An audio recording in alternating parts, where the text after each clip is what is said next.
大家好，我是慧慧，面粉不要只蒸馒头了。今天给大家分享一个非常懒人的做法，我们一起来看一下吧。首先在盆里倒入400克的面粉，放入4克的酵母，10克的白糖，促进酵母发酵。先搅一搅，用230毫升的温水和面，搅拌成大的棉絮状，下手揉成面团，揉成一个光滑、软硬适中的面团，盖上盖子，想发2倍大。看一下我们面团已经想好了，里面满满的蜂窝状，放到案板上揉搓下排气。揉匀之后，直接搓成长条，下大小均等的剂子。最后一个要大一些，先取最大的，揉圆按扁。用擀面杖擀薄擀大，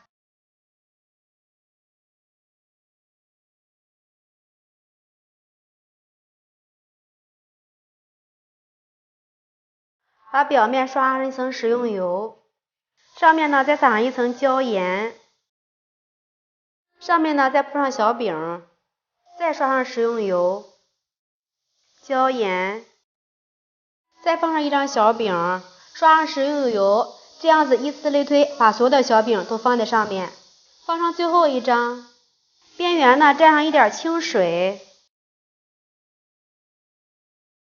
把它包起来，这样子粘得更结实。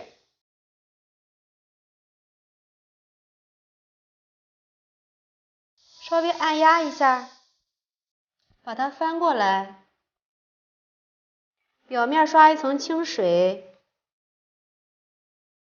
上面撒上一层白芝麻，把它放入蒸屉上面，盖上盖子，醒发10分钟。看一下，现在已经醒好了，盖上盖子，开火蒸20分钟。时间到，焖5分钟，打开盖子。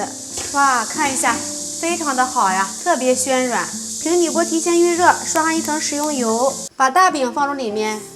时间到，再给它翻个面儿，捞至2面金黄就可以出锅了。我们的千层饼就做好了，看一下，金黄金黄的，非常的漂亮。用刀给它切成小块儿。